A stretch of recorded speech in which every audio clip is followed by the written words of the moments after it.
It is a practice of Tonglen, which is a very high practice, but it's a very effective practice for being able to cut through the idea that I'm different than the one whose ideals I don't share, you know, thinking that I'm right and someone else is wrong. And I have found throughout this very, very difficult period that when I bring political leaders in front of me with whom I disagree, and I bring them in front of me as what we might call, when we're doing friend, enemy, stranger meditation, we bring the friend and we can see, why do we call them friends? We call them friends because they've helped me or someone I love. So then they become my friend. But if something happened that they harmed me, they would move out of that category into maybe just stranger, someone I don't associate with anymore, or perhaps even an enemy, someone who's harmed me or someone I love. So a stranger has neither helped nor harmed me. And these are just categories that are so fluid, but we tend to think that they're concrete, and that they are this way, and that is the inherent enemy, and that person is inherently like that. And of course, this goes completely against the grain of Buddhism. It's not at all like that it's constantly changing. And for us to actually, on a regular basis, remember that, then it's possible when we have difficult people in our life, it's possible to really remember the meditation, remember how each one of them has joys and sorrows, and each one of them wants to be happy and not to suffer. And when I remember that, then I can start to look at what are the causes and conditions that came together for this person whom I have great difficulty with. What came together for them to be manifesting in this way? Because we often think that our enemy is inherently the enemy, that this person is everybody's enemy because that's the enemy. But in fact, that's not true. There are people that love that person that I can't stand to see or hear. And this is really, really important for our practice of equanimity, for us to be able to understand, for us to be able to work for the welfare of all beings.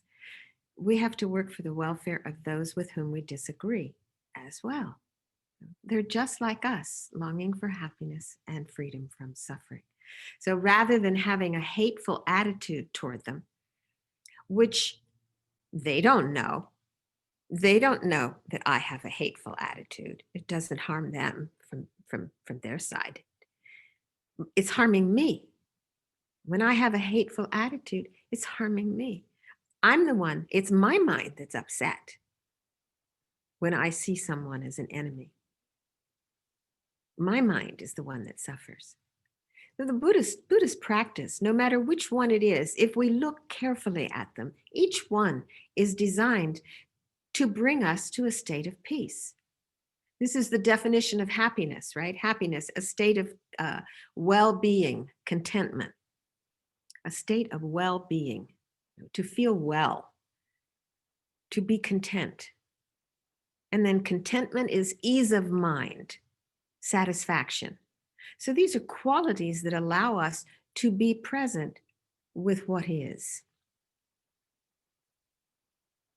and to have a sense of well-being, regardless of what arises. And having these practices that we do to remove the suffering of beings and give them happiness is growing our ability to have equanimity, to be able to see the homeless person and see them as my brother or my sister,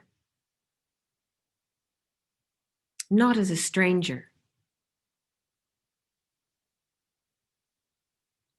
To see the one who's yelling at me as my brother or sister, not as my enemy. And as Rinpoche said, an enemy is very rare. For most of us, we don't have people that yell at us. Most of us. Most of us don't have super difficult people in our immediate circle. Some of us might, and sometimes we do. But for the most part, we live around like-minded people. We typically surround ourselves with like-minded people. And so we don't have people pushing our buttons on a regular basis. And Lama Zopa Rinpoche says, really, you should see your enemy as your very best friend, because they give you an opportunity to transform your mind in the moment, to be able to glue onto that dislike an immediate neutrality by saying they're just like me, longing for happiness and freedom from suffering. Just like me. Just like me. When we do that, something shifts in the mind, because we cannot hold two thoughts at the same time. We should check. We should check if this is true. My daughter is taking a psychology class, and she said, did you know that when you multitask, it takes you 25% longer to do a task? And each one, whatever it is that you're doing, 25% longer it takes you to do the task. And I said, well, that stands to reason, because you can't hold two thoughts at the same time. So you can't really focus well on more than one thing at a time. Even though women, I think, have the ability to multitask quite well. As caregivers, they have their antenna up, the children running off in all the different directions. So they're like that, this multitasking. But for us to be able to really be present in the moment, to recognize that all beings long for the same thing we do, helps us to come to this peace of mind, this state of contentment. So every time we find ourselves moving away from that place of peace, we can change that. We can bring it right back. It's not permanently over there. There's a practice we can do. Always, there's a practice we can do to bring the mind back to a state of peace, even if it is, as Patty says, it takes a little bit of time to bring the mind to a state of equilibrium when there's so much external input and so much chaos and so much confusion. And I was mentioning to my neighbor this morning, whom I typically walk with, that for 5 days, having no internet, having no news, I realized how I was addicted to it, how I really wanted to know what was going on. And yet for 3 years in retreat, I never looked at the news. I never saw that. I didn't miss that. And for 5 days, it took me, really, the first day, it was like a withdrawal. I watched my mind. I watched it happening. And I said, yes, this is true, that we're, distracting the mind. And then it is also true that it takes longer to settle into a state of peace, to settle into that calm mind.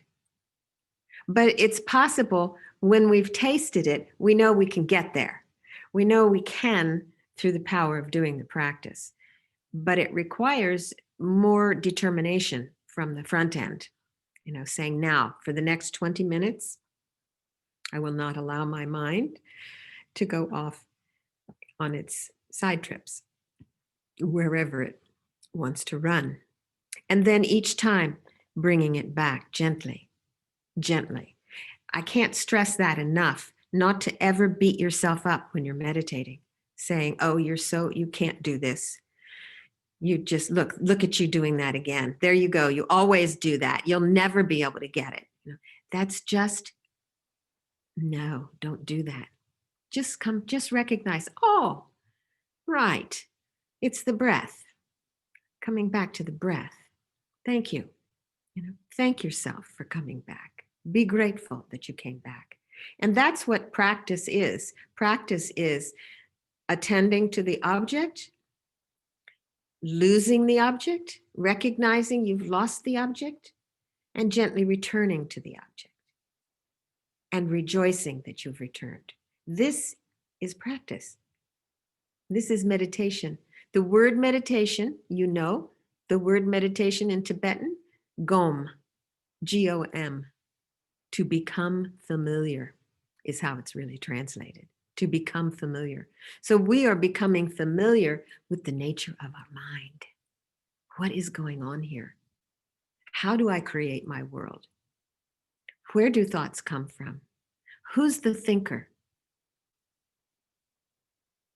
Slowly, slowly, through the power of developing single-pointed concentration on our object, we also have the possibility of having single-pointed concentration when we're stirring the soup, when we're washing the dishes, when we're going up the stairs.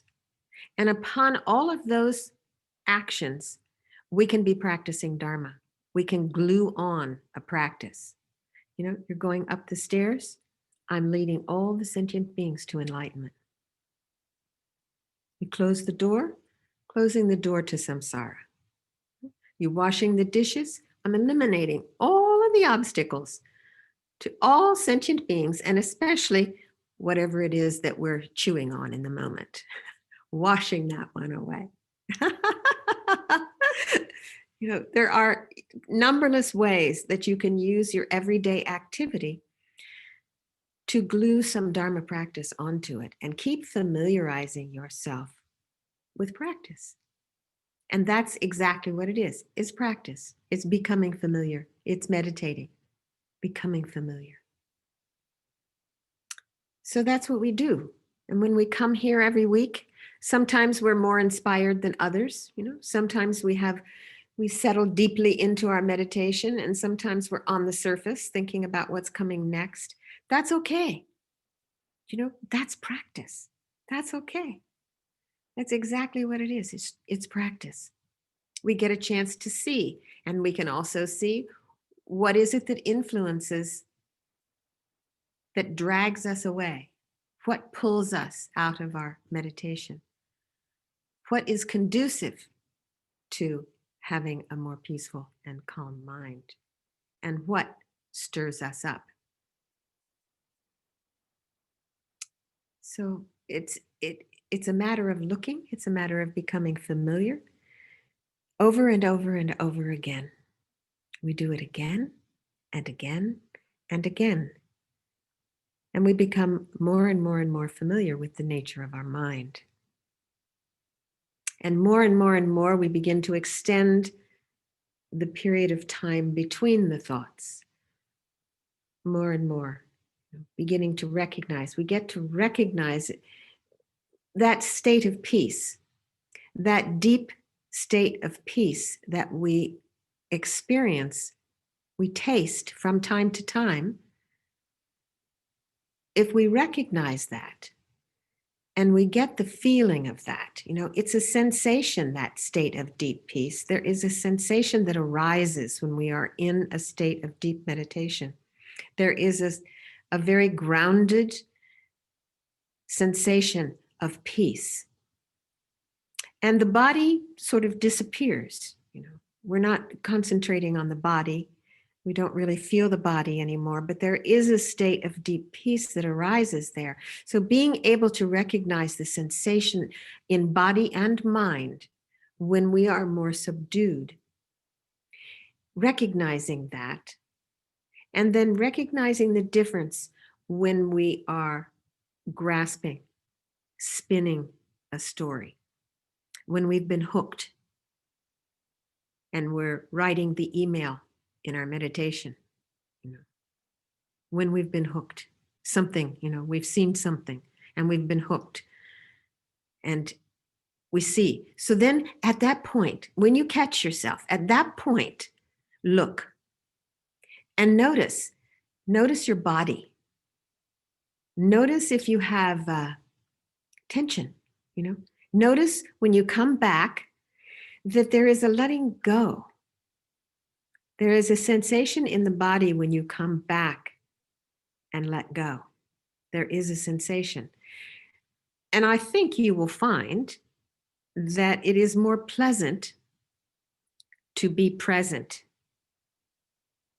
to be in a state of present awareness than spinning the story, writing the new chapter in the next few moments. So that when you recognize that, that gives, that's like Pavlov's dog, that's your reward. You see, oh yes, okay, great, rejoicing in coming back.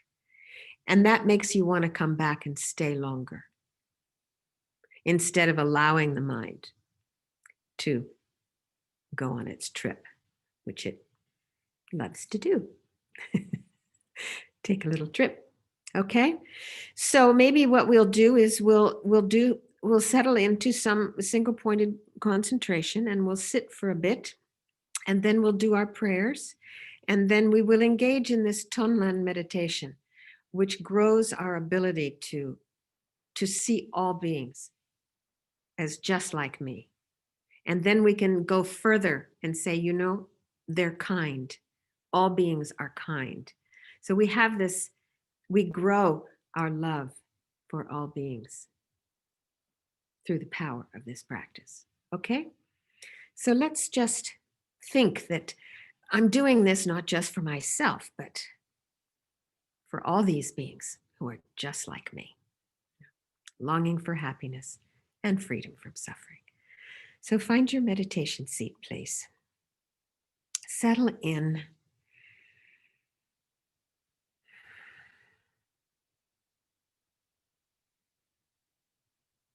Allowing your spine to lengthen and straighten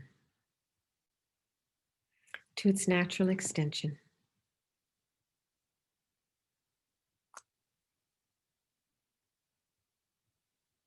It's like a flower reaching for the sun.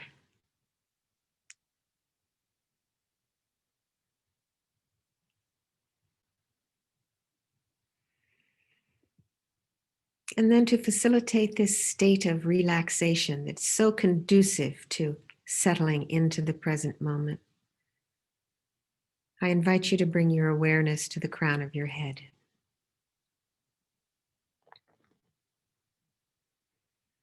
And as you do so, allow it to begin to float down through your body in the center. And notice if you're holding tension anywhere. In your brow,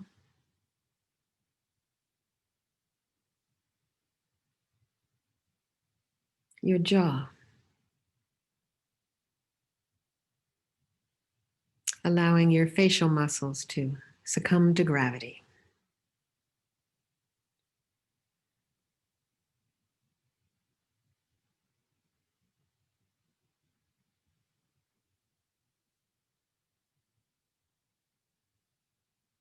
And dropping into your neck, the back of your neck, at the base of your skull, and across your shoulders, softening,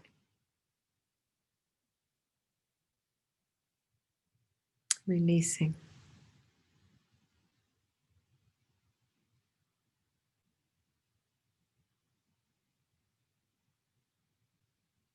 And floating down your arms,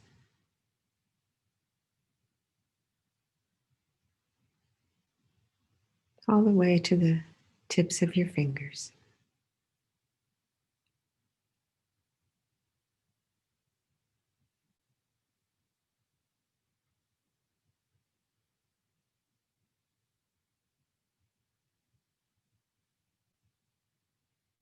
And then beginning to float down your torso, noticing around your shoulder blades, your upper back,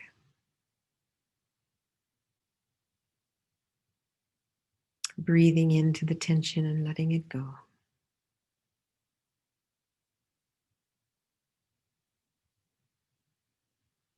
Your chest,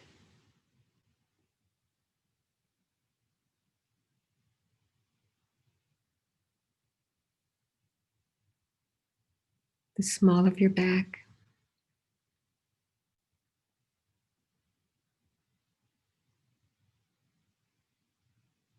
coming all the way down to your sit bones.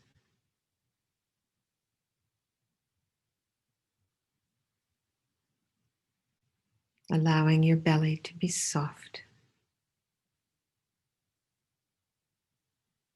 to receive the full breath.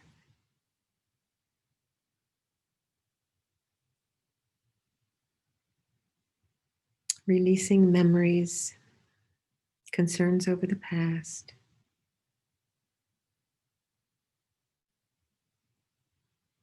Releasing fantasies about the future.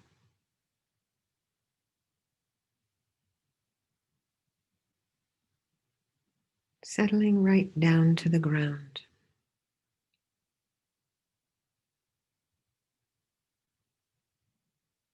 Down your legs.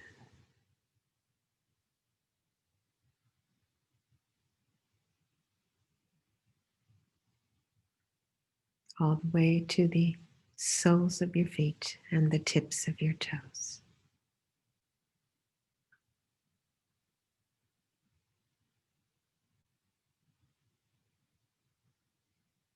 Feel the places where your body touches the seat.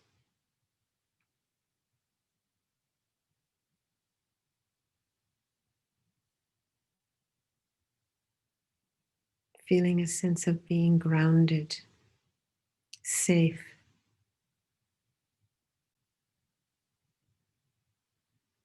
stable.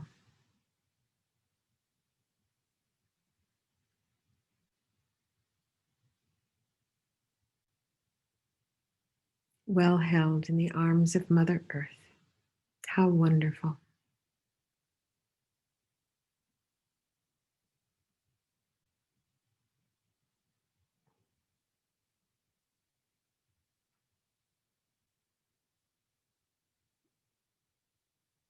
Allow an inner smile as you attend to the sensations in the body, as the body breathes.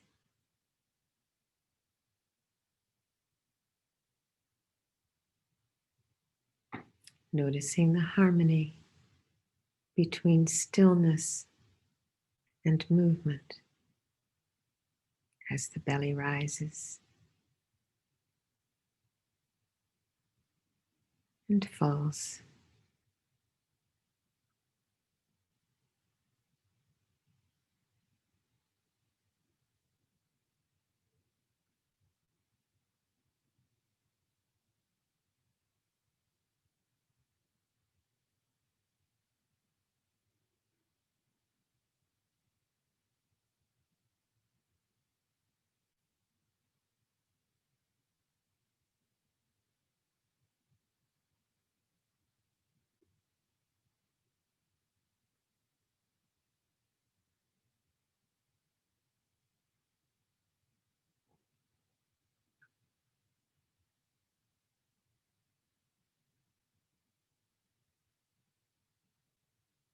Body breathing naturally without force or impedance.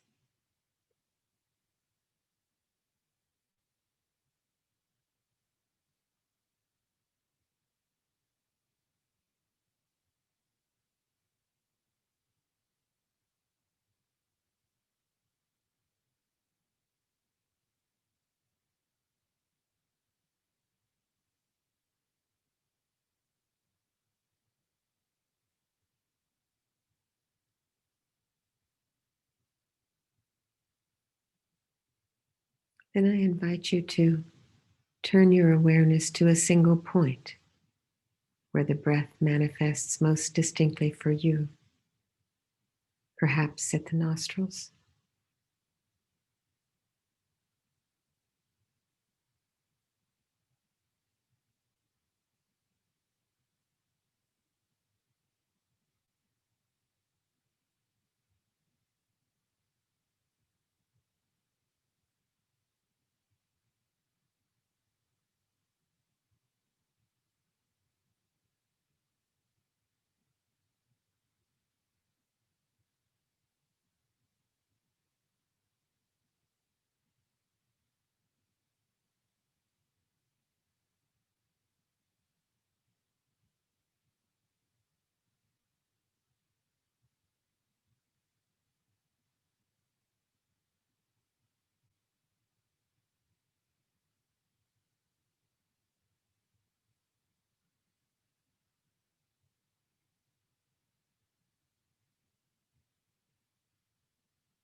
not feeding or strangling what appears.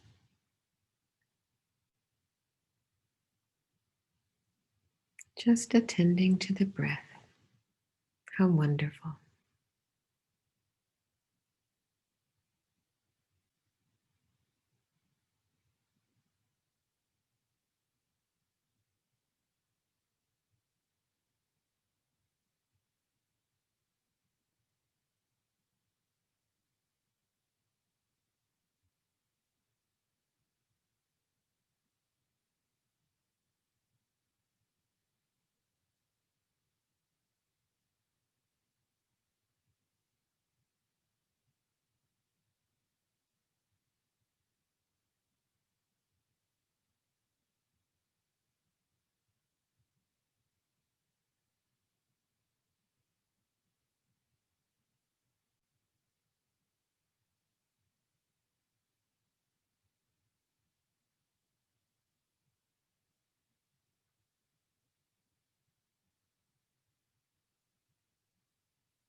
Relaxed, still, and vigilant.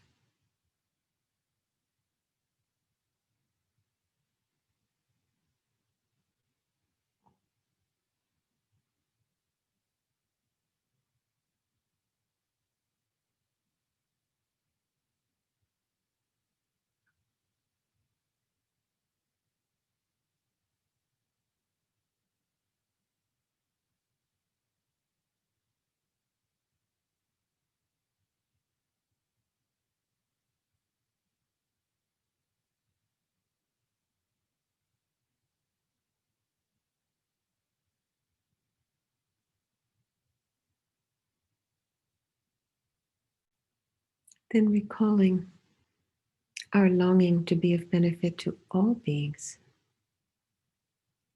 Bring them here. Your mom on your left, your dad on your right, friends and family behind you, the troublemakers in your life in front of you. And then all sentient beings in human form manifesting their own particular kinds of suffering.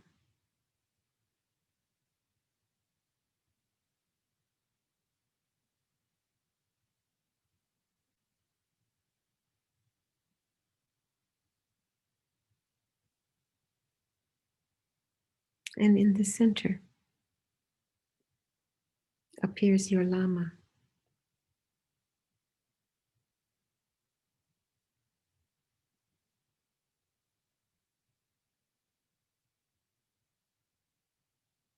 just a feeling of a holy being who loves you just as you are.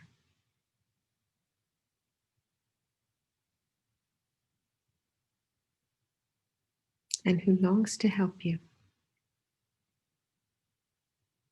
manifesting as Shakyamuni Buddha, whose body is made of light and smiles lovingly at you. And we lead all these sentient beings in the practice of refuge.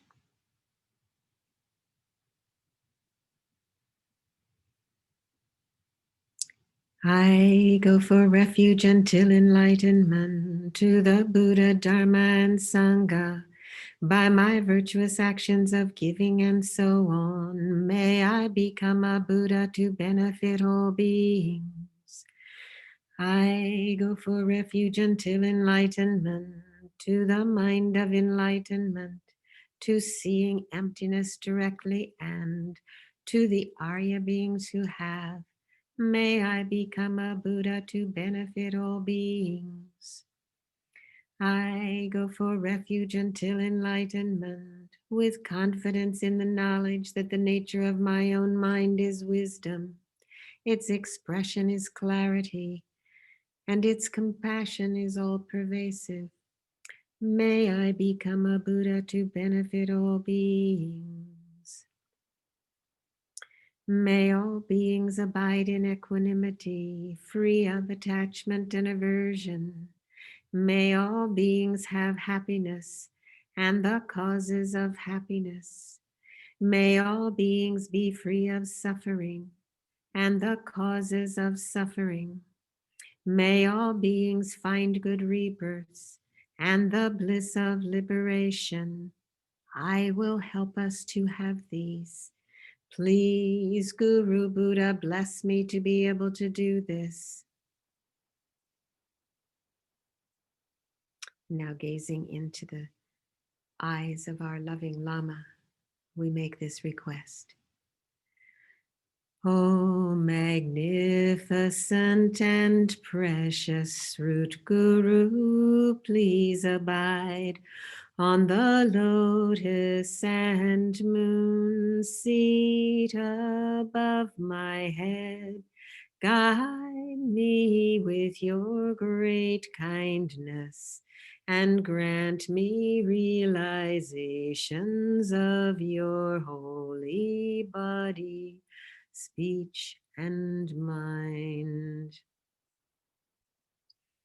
So now our Lama comes to the crown of our head.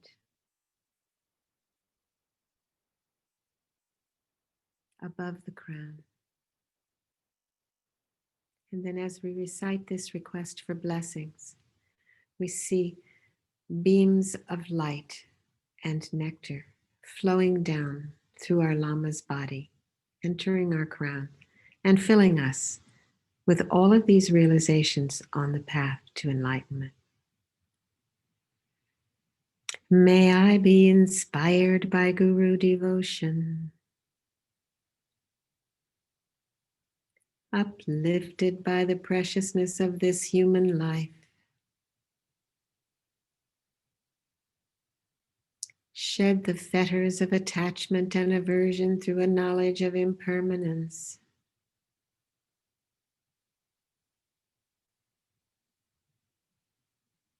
Be protected by refuge, guided by a knowledge of actions and their results. Aim for liberation through renunciation. May I be motivated by bodhicitta, opened by giving, disciplined by ethical behavior, strengthened by patience, enthused by joyous effort, stabilized by concentration, and freed by wisdom.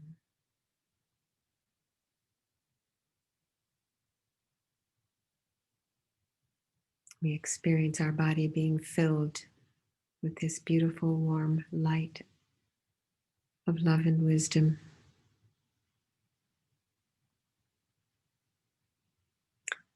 Oh, magnificent and precious root Guru, please abide on the lotus and moon seat at my heart.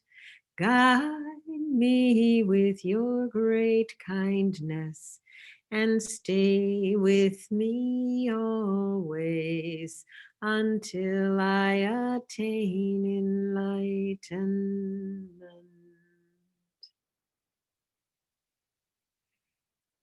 So now Guru Shakyamuni Buddha melts into a sphere of light the size of a robin's egg,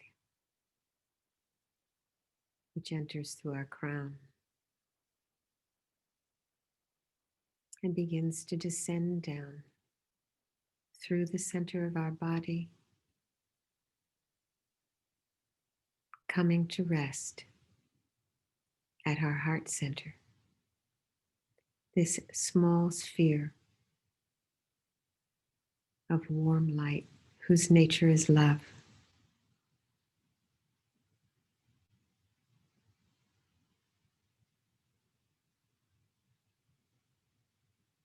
drop into that light.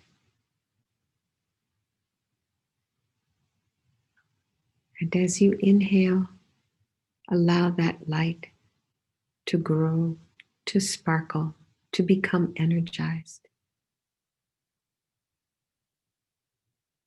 And as you exhale, allow it to expand its loving warmth in your body. Inhaling with the thought, may I be well and happy.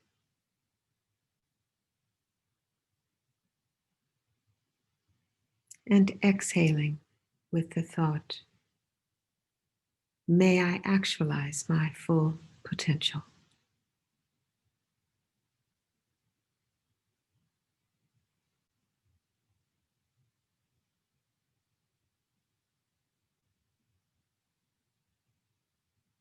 May I be well and happy. May I actualize my full potential.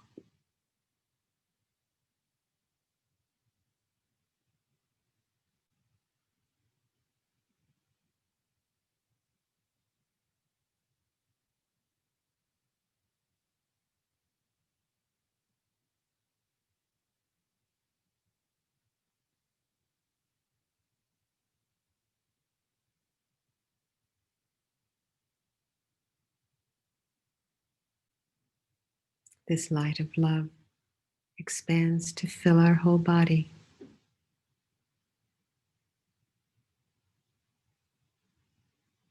And know that you are loved.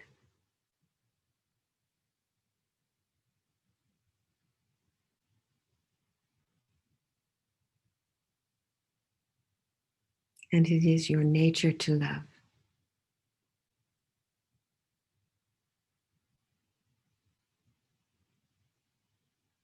Inhaling, it is energized. And exhaling, it continues to expand until it begins to pass through all of your pores. It's pleasant to think about sending out love.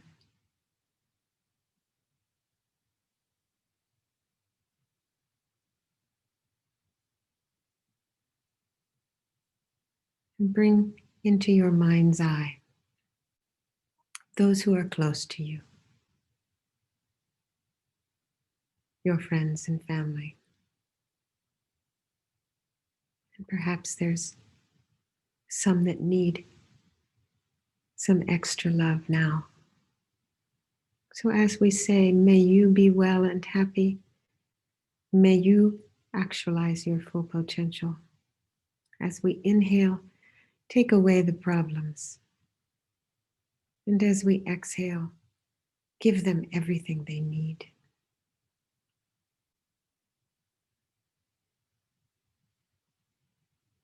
May you be well and happy.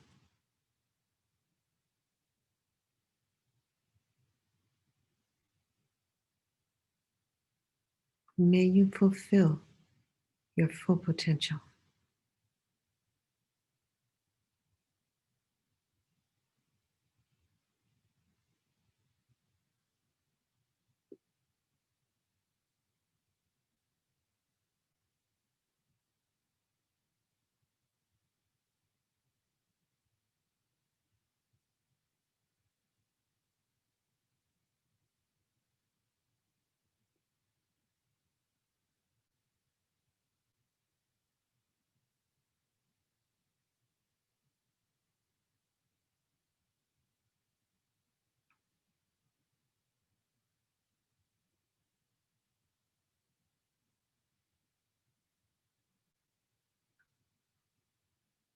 May you be well and happy.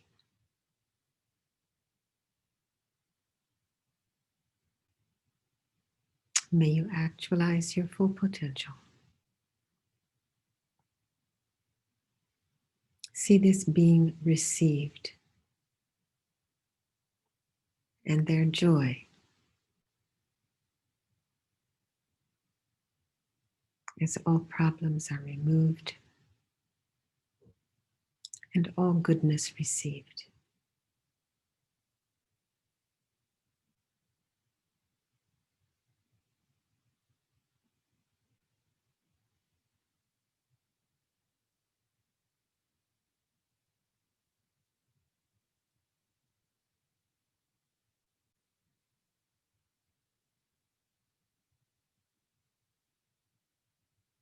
May you be well and happy.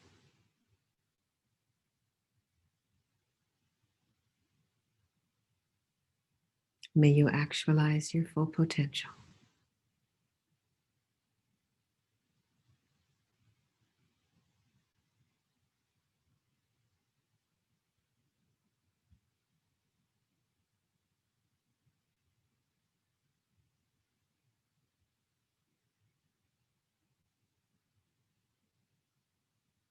Then turning our mind's eye to those with whom we have difficulty.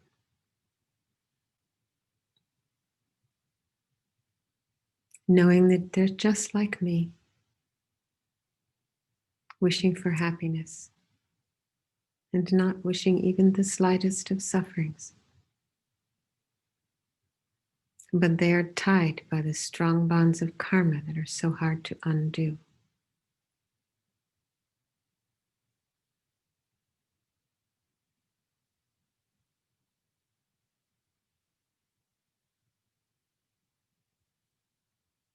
May you be well and happy.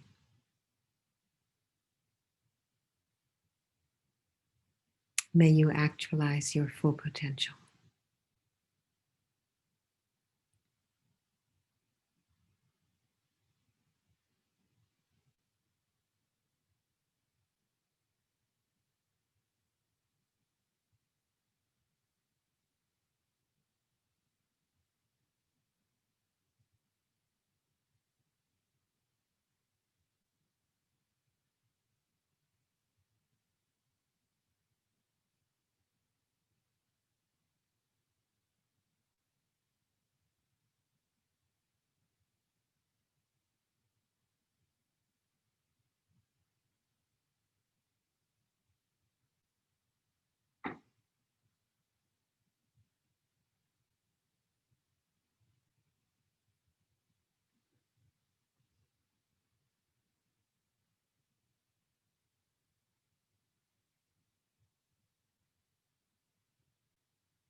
See your well-wishing being received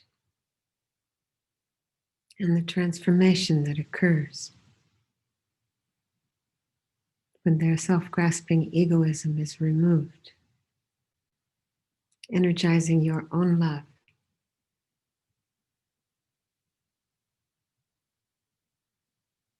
as you give them the wisdom of equanimity.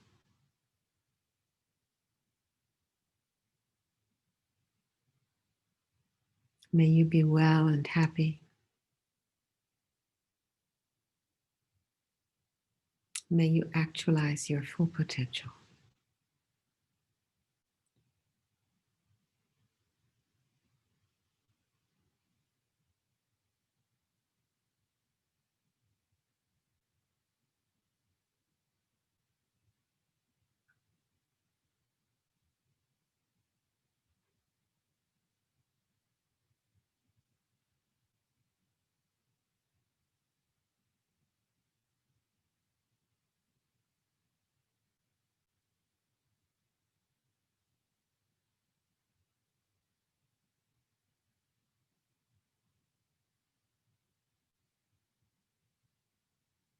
Now expanding this out to the strangers, those we have yet to meet, and remembering they're just like me, with joys and sorrows.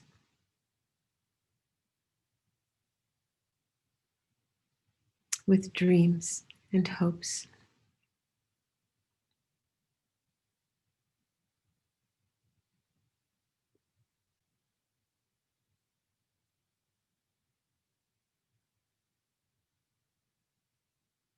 Perhaps you might land on someone that you see regularly but don't really know.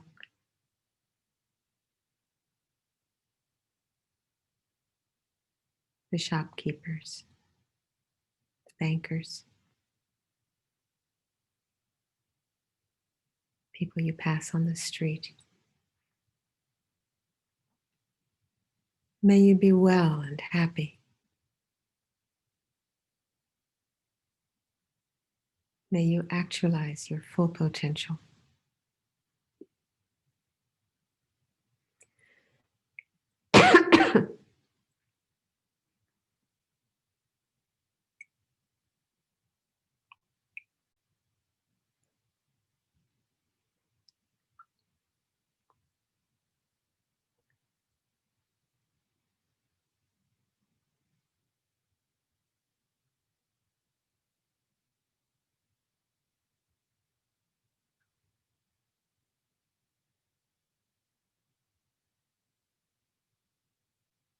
May you be well and happy. May you actualize your full potential.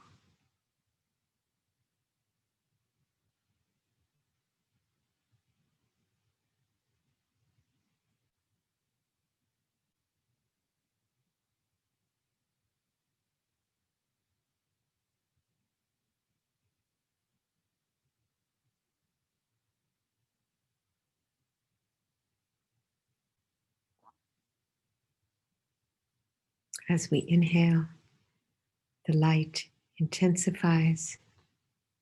This love expands out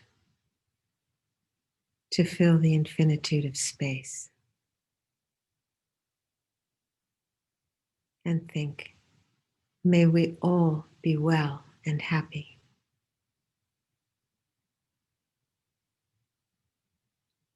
May we all fulfill, completely actualize our full potential.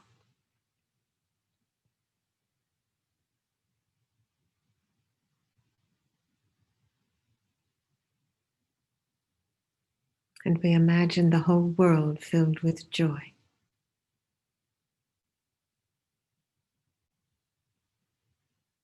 Where everyone we meet inspires us with their generosity and their love.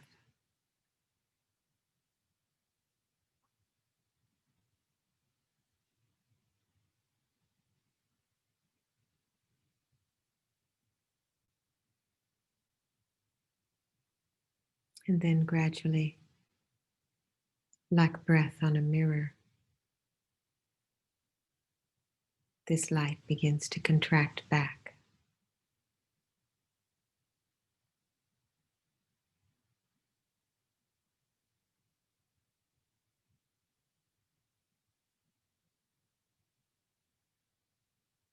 Until it becomes the size of the room.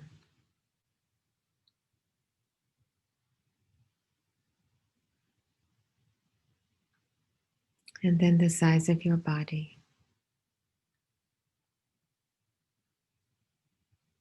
And becoming smaller and smaller.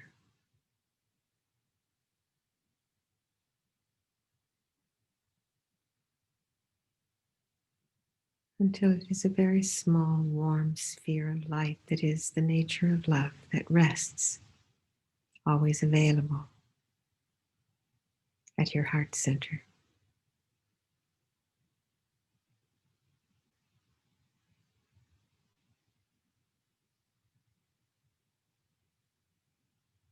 And rest here with the thought, this is my true home. A heart filled with love, compassion, wisdom, and great joy. How wonderful.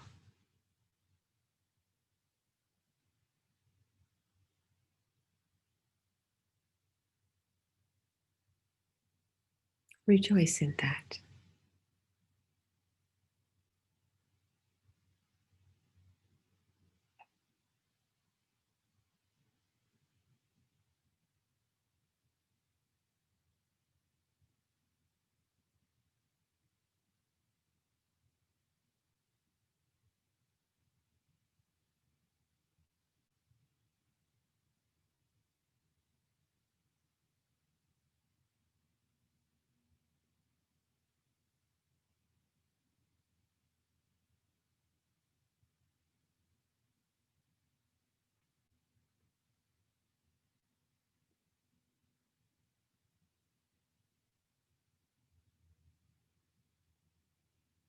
And then let us come back